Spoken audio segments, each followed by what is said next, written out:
Hello and welcome. This is episode 4 of your very familiar now Project Greybook, presented by Comedy Hotspot and powered by jokepit.com. I'm Anthony Crank, I'm your host. I wouldn't be anything in this world, in this galaxy, in this universe without this man. This is Steve Harris, my partner in UFO and ET crime. It's not a crime though, is it, Steve? It's not a crime, that's the wrong word. What would we say? You're my partner in what? You're the one with the degree. But crime. Let's face it, Anthony. It's crime, really. Not stuff we can talk about. not stuff we can mention on here. Not stuff we can incriminate ourselves with. Yeah. But yeah. We're partners in creativity. In creativity, in universal creativity. I think that's what. That's right. We're tapped into the Akashic records, and occasionally we meet.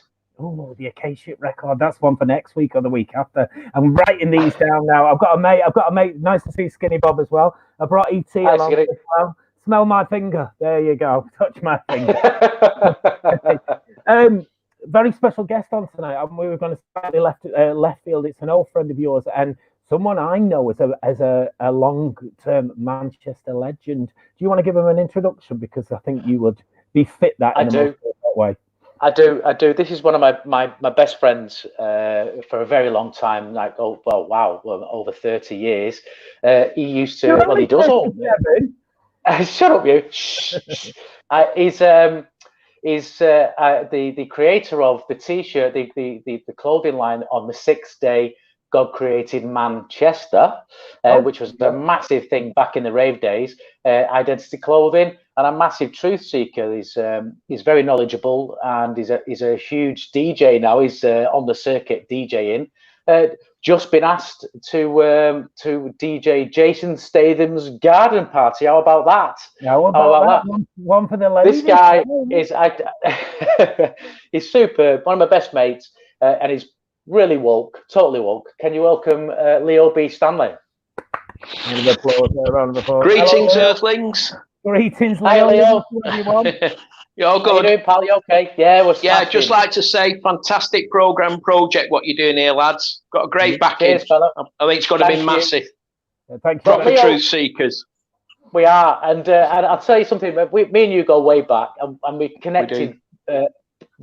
From music many years ago, but over the years our friendship developed, and we suddenly realized that we're both tuned in, we're tapped in to truth, basically. Yes, absolutely. And I've had my own experiences, Anthony's had his own experiences, but I would love to hear your own personal experience that happened to you in the 70s, I believe.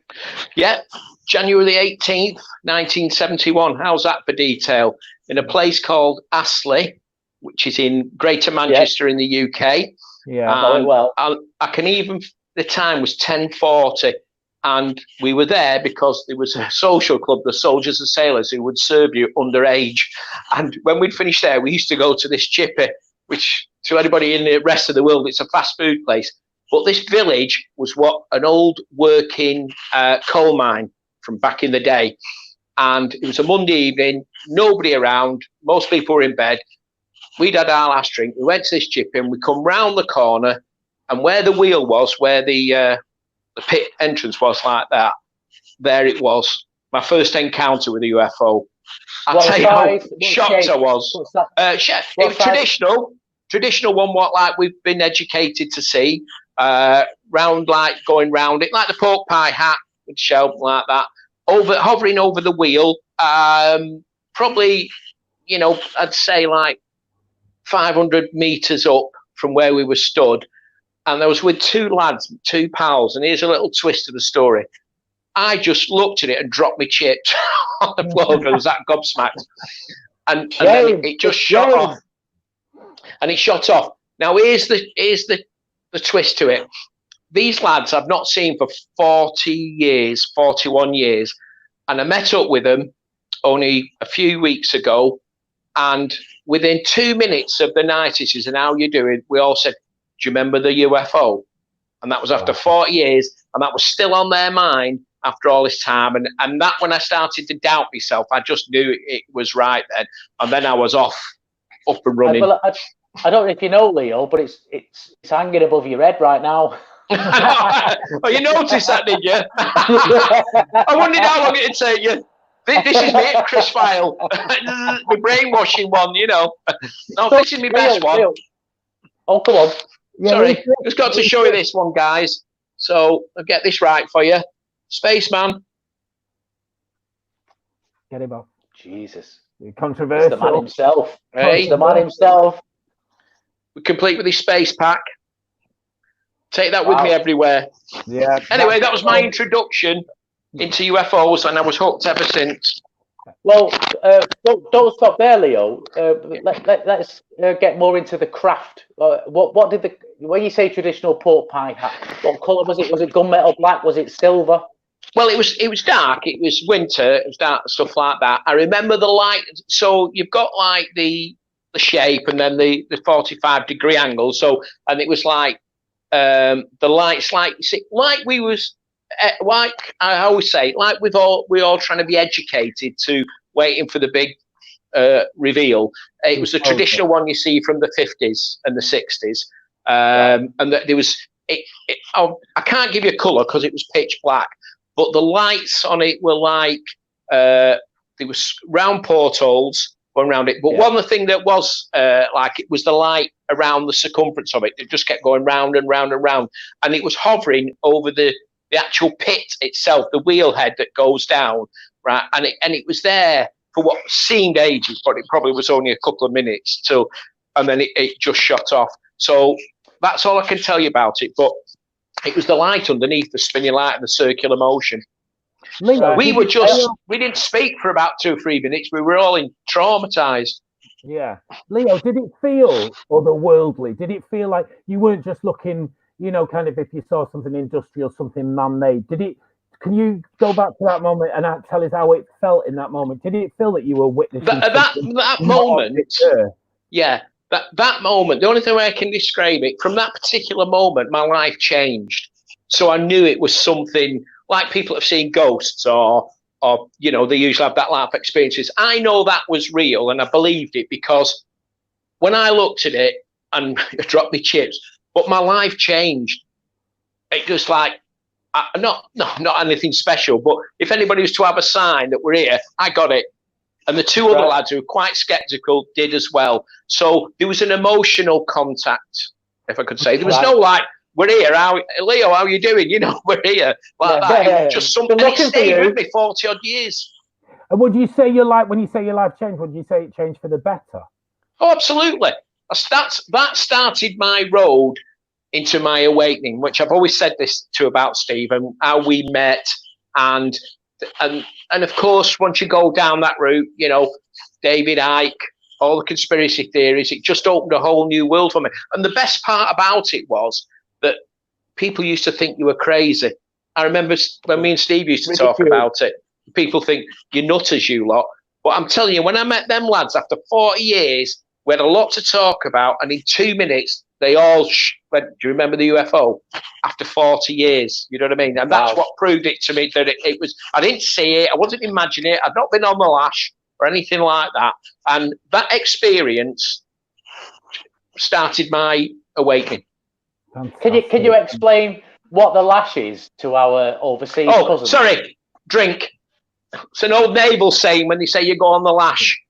You know, drinking, you get drunk, getting K-Light. Yeah, K-Light. Yeah, also. They're never gonna get K-Light, are they? No. So, and from that point on, Steve, I was just straight into Von Daniken. You know, look at the cross lines, all that type of thing. But where it was interesting for me, because I'd started my DJing career then, and you know, still very blessed to be still with it today. But I remember once because I used to finish at 2 and 3 in the morning, like you, Steve, and I used to love driving home at night because I was always wanted, you know, 2 o'clock in the morning, just done a gig, driving home, usually motorway, distance like that, and I was always waiting for another appearance of it. Me too. Right? And when I was looking for this appearance, which never seemed to happen again, but one time when I was listening to the radio, it was 2:30 in the morning, and it was like, I was just thinking about it because it's always been on my mind. I'm 65 this year, and every week I still think about it. And the Carpenters came on, with calling occupants about Earth. And I thought to myself, that's a strange record for a couple like that. And bless her, she's passed away now, because they were melancholy, middle of the road like that. And then I thought to myself, that was a strange record to write at the time. And then it started me thinking about, after seeing Close Encounters, I think we all agreed that, you know, the media and Hollywood's the biggest education we're going to get. Yeah. You know what I mean? Sometimes for the bad, sometimes for the good. But I definitely feel things like Close Encounters, the Greys, as we know them all, is all preparation for the big reveal.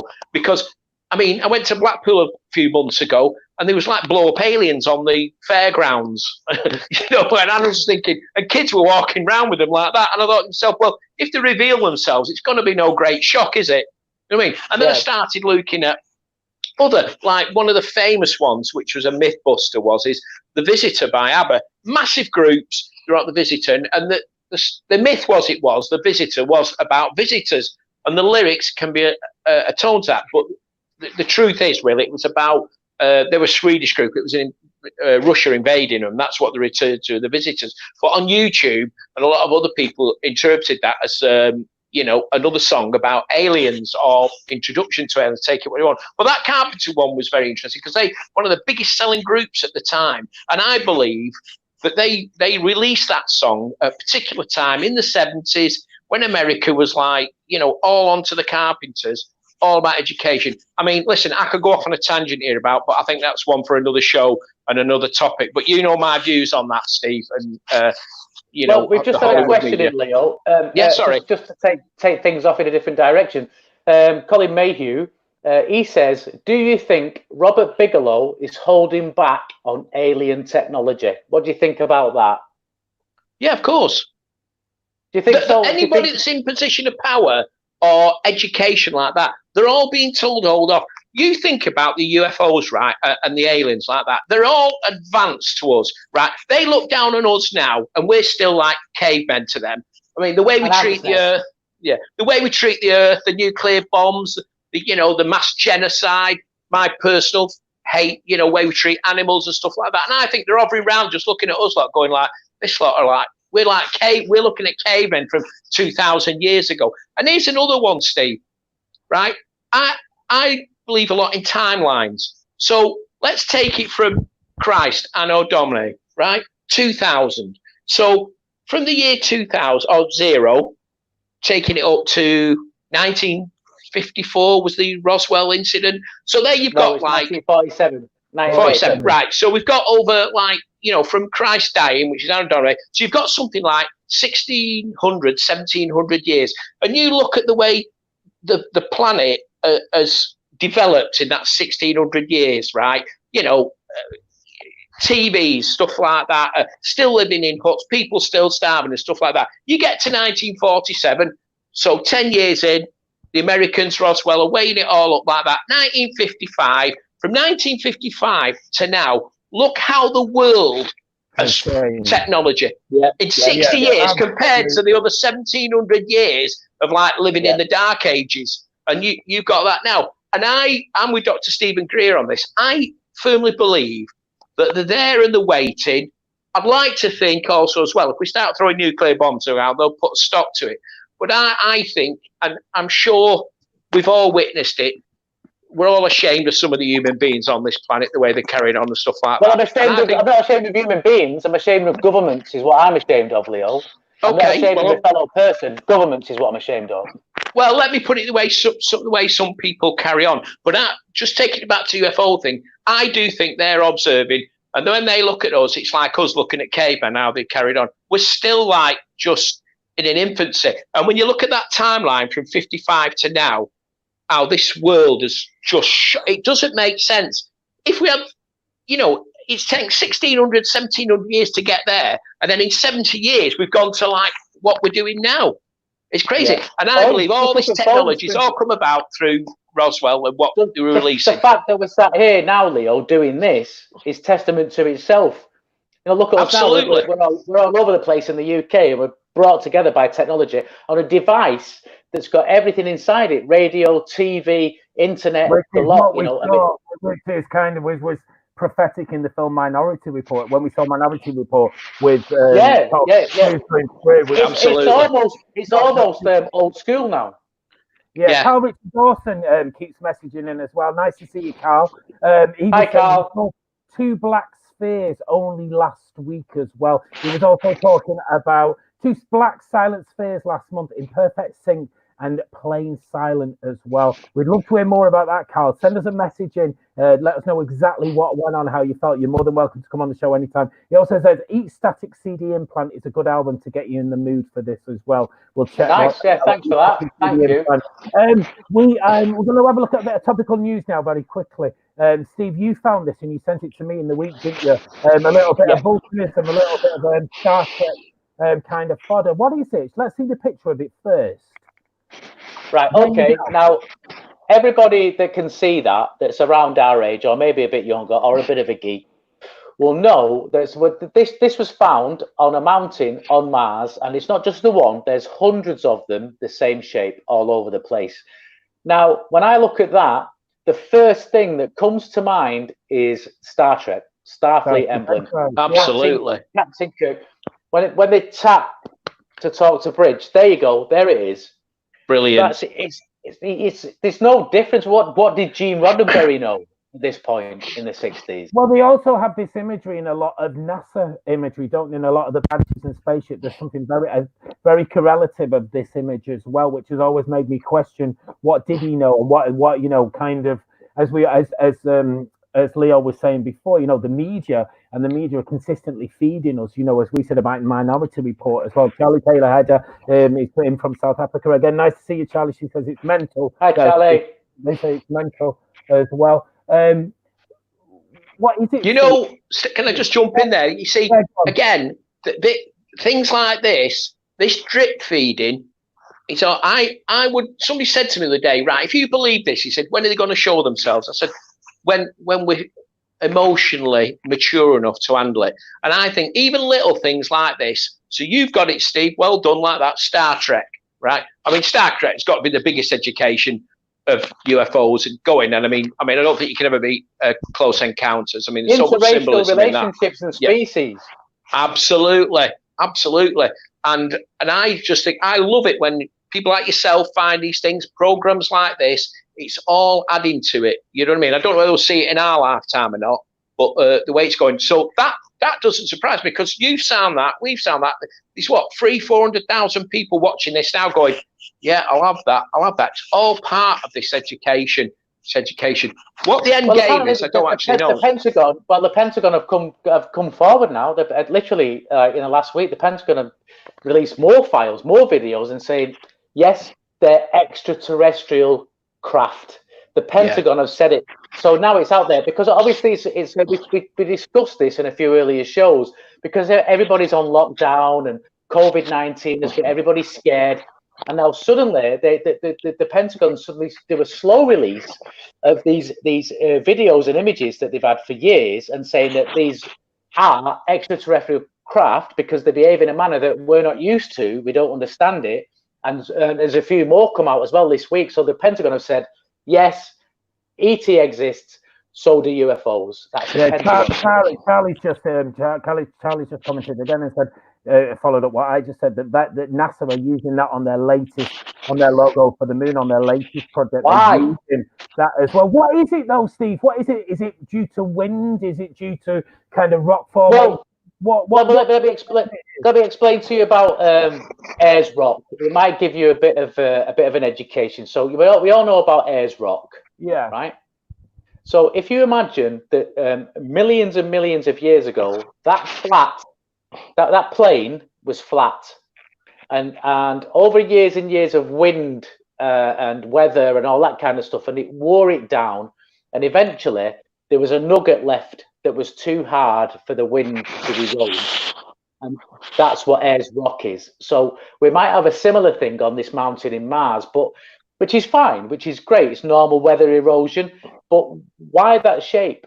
And why did Star Trek adopt it as their? Because if you look at that, if they tap that, it's a communication device. That's right. Everything. Yeah, and it's also implanted in our subconscious from That's right. from the early 50s. So you're not shocked anymore. So if an alien being steps out of a craft and taps his chest with that thing, you think, oh, we saw that on Star Trek. I'm not scared anymore. Yeah. Well, your That's kids right. will know it. Your young kids will know what that is. Well, your young lad will identify with that from seeing you see it.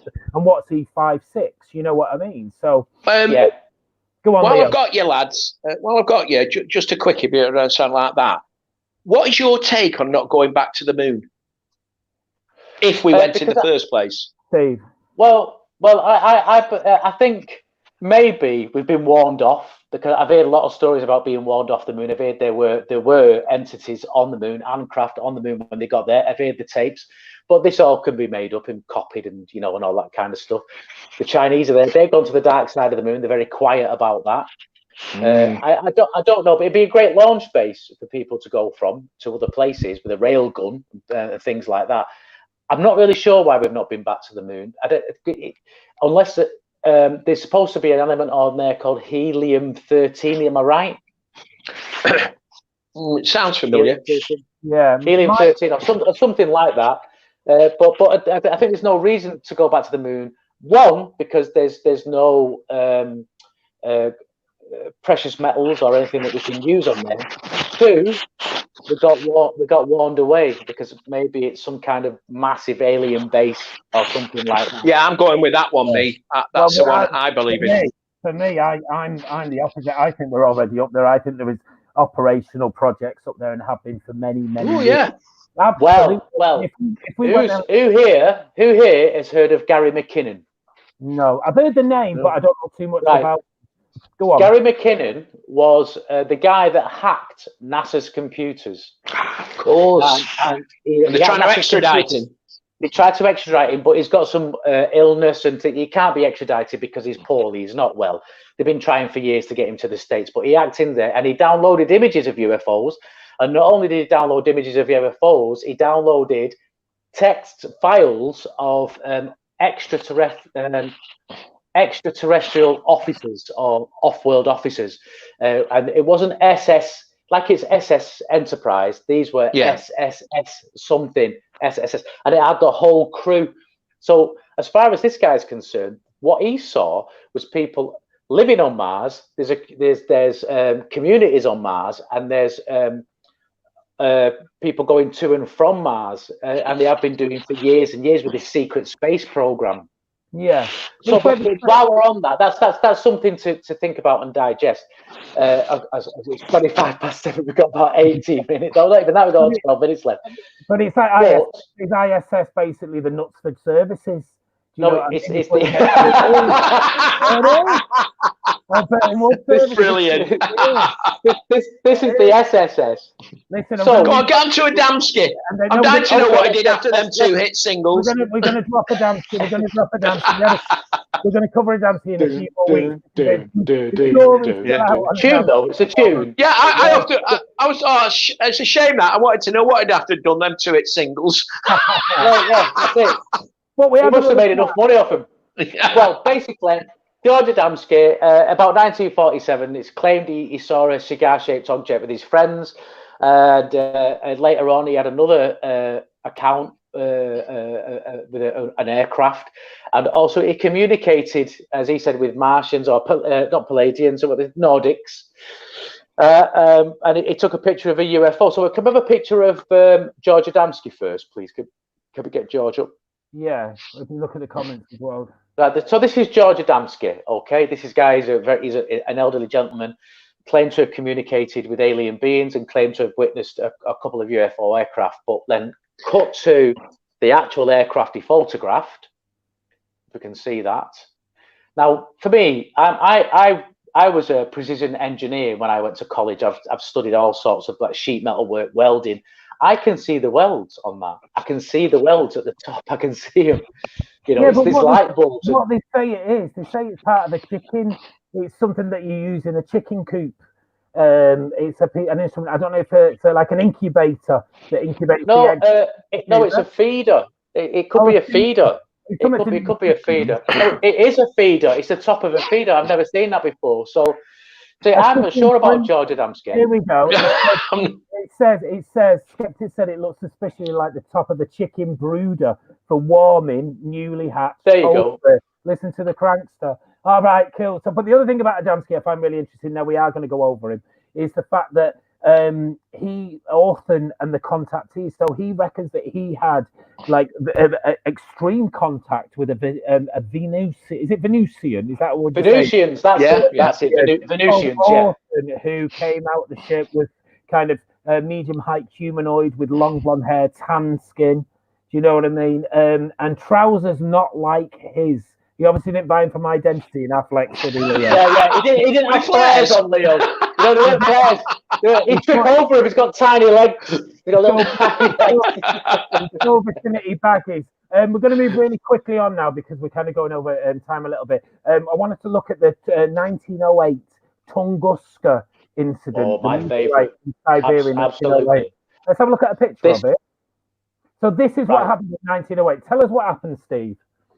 Right, in 1908, I think it's about June the 30th, and this was an event that lit up the world. This was such a massive explosion. It made daylight around the Earth, around the globe. So this thing came in at thousands of miles an hour, and it exploded. They've done experiments now. Firstly, they thought that it hit the Earth. It didn't. It exploded about a mile above, and that's why you got the spread. So there's thousands of kilometers of trees that just got spread like matchsticks.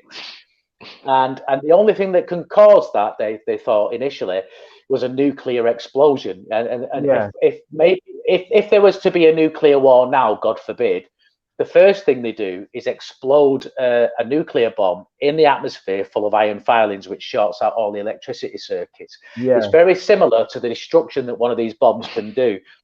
But it never hit the Earth. So the meteorite claim is moot. It's out. It's gone. It didn't, because it didn't strike. Meteors hit the Earth.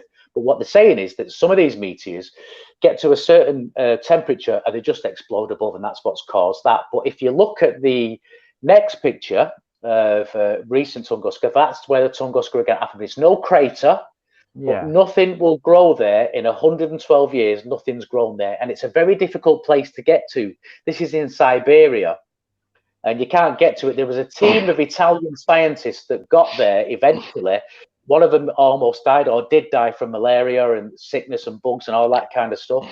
And they got there, but they never found any meteorite parts or any metallic objects or anything like that. There was no debris. It was 31 miles wide. 31 miles wide. It was 50k. 31 miles wide. And yeah, but isn't it a case of Tunguska? Isn't it a case where nothing happened? It was just almost like a big bang, for want of a better word. There was no one. Yeah, and it was like there's people that lived in America, in the top end of America, in Canada, and there's people who lived in Russia and all that, like, you know, proper typical rednecks with the moonshine and the cigarette, and then just suddenly it's daylight. It's daylight at 10 o'clock, and they're like, "What the fuck is this?" And it was this explosion, and it was measured on the Richter scales all around the world, and everybody saw it. It lit up the skies on half of the globe, half the hemisphere. What's the official narrative on it, Steve? That it was a meteorite that exploded a few miles just above where it was about to impact because of the heat and pressure. But what us ufologists say, and what other people say, and other scientists that have been there, that this was a nuclear explosion. And some people have said, not myself, but some people have said that this object was blown out of the sky by aliens that were here, that have been here for a very long time. And if you look at the Siberian shells, the metallic domes in Siberia, if anybody wants to look into that, if you check out the domes in Siberia, it could very well have been protection from these domes. Have you ever seen that where the ISS is filming the Earth? It's black and white, and there's a craft, a UFO comes in like this and then darts away, and then it gets shot up. Yeah. Have you seen that? Yeah. Well, that's probably comes from Siberia, because a lot of people don't know about these domes in Siberia. a few of the indigenous people used to sleep under them, but they got very sick. They got radiation poisoning, so they was avoided. And sometimes it'd be above ground, sometimes it'd be below ground. It was probably one of these that saved us from this impact. So, do you believe? Sorry, Anthony. So, this goes back to my theory about them observing us are still watching us now. So, do you think that was possibly an attack on the Earth, and these aliens defended it? It could very well be. I mean, it could have been an attack, or it could have been, as some people have suggested, a UFO that lost, because there are rumours that some UFOs can't quite manage our atmosphere, and they have to. If that's someone coming in new to the atmosphere, the way the gravitational pull works on it, it can fuck with their equipment, so can radar and stuff like that. Yeah, so this might have been a craft, because don't forget these are driven by nuclear devices that fall gravity. That could have been a craft that exploded.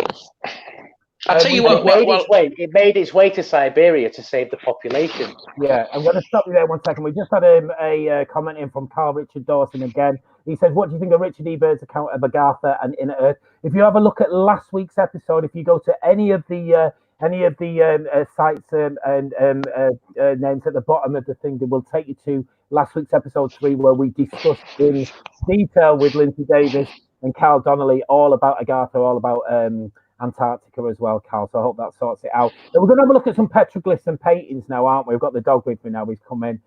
Okay. We're going to have a look at some petroglyphs and some paintings. Do you want to talk us through this? The first one is from Albuquerque, New Mexico. What is a petroglyph, Steve? The difference between a petroglyph and a hieroglyph is very simple. First of all, a petroglyph is something that's ancient and very old, that's been carved into rock. That's got no sound connotation attached to it. It's just an image. Yeah. Whereas hieroglyphs, as Champagnon discovered, that they discovered that sound connotation was attached to the image, and so therefore hieroglyphs are a written language, whereas petroglyphs are just an image in stone. That's the difference. So what is this image of? I mean, what does this look like to you, Leo? It looks probably like one of you two back in the Hacienda. Well, that was me. I think I saw some E's in the 80s with that logo on. I don't want to say, guys, but there's quite a rude piece in the middle there. But anyway, moving on. You know what? I mean, it was very popular back in his day. Yeah, let's have a look at another one. This is in Val Camonica in Italy. This is what, 10,000 years old. I mean, look at that. I mean, come on. Well, come on. There's no point of reference. They don't have, Star Trek's not on every morning or anything like that. And what kind of headdress do you know that's see-through? Exactly. Yeah. What very else good. We've got some. Is it almost kind of like a bow and arrow kind of, but it's not. It's almost like a shield of some sort as well. And with it looks like a weapon. Yeah, and the rays that are emanating from obviously it's a helmet as well. I mean, that is just. I mean, if that isn't proof of something, then I'll eat this dog.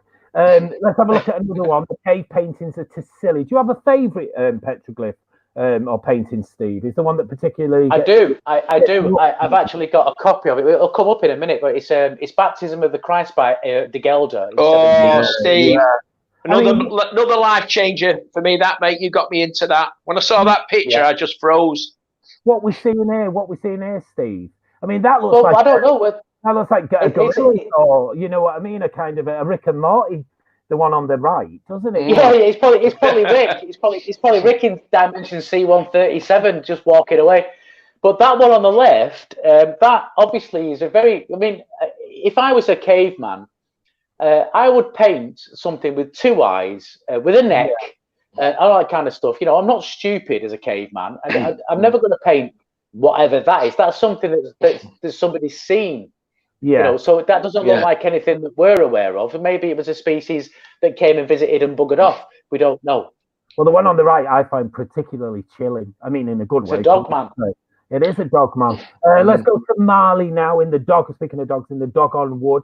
These are carvings of the dog on wood. This is a great one. This is the dog on wood carvings. Now, what we've not got is the image of the dog on wearing the masks. Yeah. And what the Dogon do, they have these masks which go straight up and straight out and all that kind of stuff. And what these masks represent is just very similar to an Ankh key in Egypt.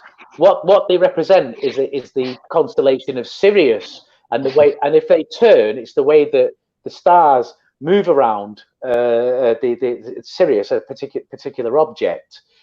And nobody really knows why they knew, how they knew, all that kind of thing. But it's very similar. So when I say it's very similar to the Ankh key, so what have you seen an Ankh key where it's round at the top, it's got two arms that come out and one low one at the bottom?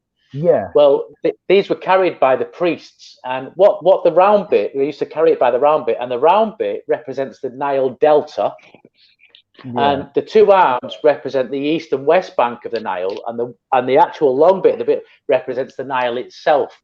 But I mean, if you look on the far left at the detail of those carvings as well, I mean, that is literally Skinny Bob sat next to you, isn't it? That's what we see in Close Encounters. They are absolutely archetypal grey aliens. So if you look at another one, I'm obsessed with Nazca and the Nazca lines and stuff in Peru. Yeah, right, that's great. I've been over that. I flew over that in the Cessna about 15 years ago, and that is exactly how it looks. It's 100 foot tall, and you can only see it from 2,000 feet in the air. So who's that for? Seriously, who flew back then? I mean, the whole Nazca and the whole lines and stuff are just, are fascinating within themselves, the spiders and the tortoise, all the different imagery that we see. But that, I mean, you can't get any more, a typical of. And also, some of the animals that are depicted in the Nazca Desert lines weren't present in South America at that time. Yeah, lads, I know we're sort of coming to the end now, but I just wanted to get a couple of things in for future programs while we're on it like that, and I want to come on do it. I want to do a program on the Vatican and the Jesuits and aliens and UFOs. Yeah, because I think there's a massive connection, massive cover up. Right, Leo. Well, we'll get you back on for that. So why don't we? We'll have a look into it, and we'll get you back on for it because you've obviously got a lot to say about that. Bang it in the diary now, Leo, and bang it. Let's finish looking at these paintings because we're going to get to some religious. Sorry. Okay. So we've got. This one particular one I want to discuss. So just throw them up there, Jim. This is in Wangina. Oh, come on. So that you've been there. Australia. I've been to Australia and I've been to Wangina and I've seen similar. I haven't seen these ones, but we've seen similar when we used to work on the holiday show on BBC, and they took us to the outback in Kimberley to do a film, and we found all these fantastic hieroglyphs and cave paintings and stuff. I mean, again, the imagery, the colour in that is fantastic. You want to talk about Jeff, don't you, as well, Steve? Jeff Woolweed. No, not right now, but if we can just move along with that image, please, Jim. Let's see what the next one is.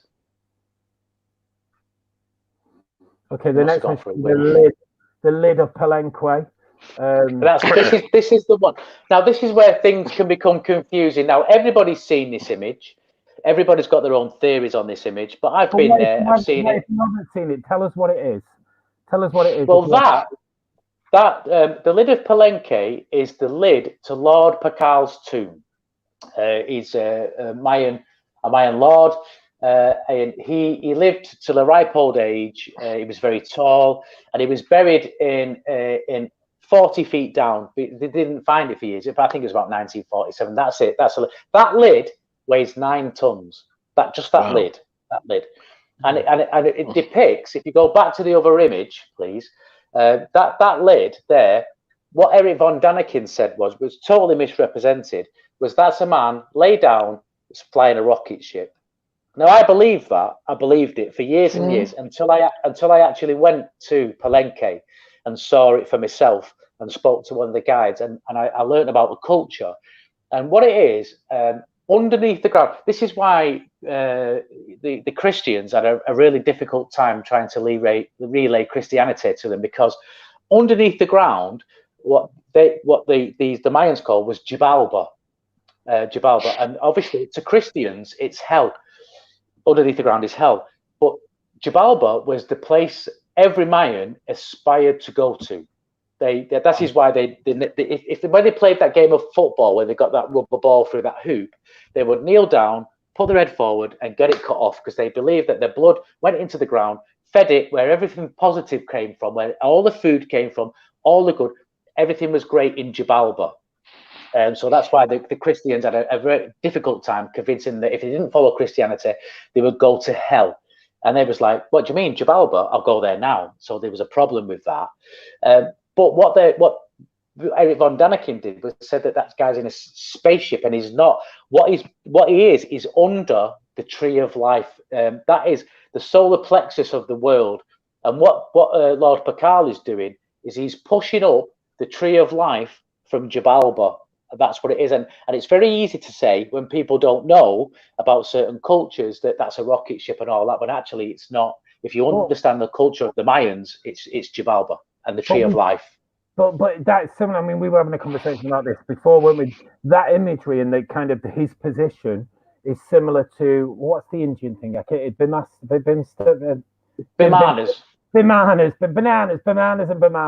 It's similar to what you see in the banana imagery, where they're almost in not an embryonic position, but they're on their back with their legs up in the air. Yeah. You know what I mean? Yeah. Two more pictures. Next image.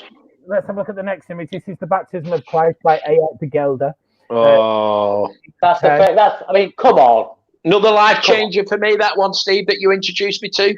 Me too. Absolutely. I mean, that was also what happened back in the early ages when the Vatican employed a Vatican impressionist. If you was a painter and you got employed by the Vatican, they allowed you down into the catacombs to look for inspiration, and pretty much every single one of those guys came up drawing UFOs in the pictures, and this is one of them. Yeah. And this was cleaned up, so they didn't see this. This was cleaned over a period of years, and they suddenly discovered that not only is it a UFO, it's beaming down onto Christ. Yeah, at the time of the baptism. Well, this is a show in itself, isn't it? And I'm sure. Oh, absolutely, absolutely. You would absolutely right up my street, that one. Me too, chomping at the bit. This idea, the correlation between religion and kind of UFOs and alien life. Oh, mate, don't get me started on the Jesuits. We can't. We've only got 3 minutes. We've only got 3 minutes. Who's coming up, Steve? Well, Jeff Woolwine, he's kind of a big shot. Jeff Woolwine, we've had a lot of interest in the show. We've got some great guests coming up. We've got John Thompson, who I didn't know was brilliant, an avid follower of this subject. Don't. He hates that. Oh no! Stop.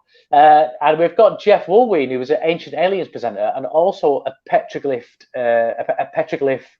professional enthusiast. He's wrote a book about it. He knows exactly what he's doing, what he's saying, and I think there's a lot of mileage in these petroglyphs and depictions of UFOs and aliens in ancient art.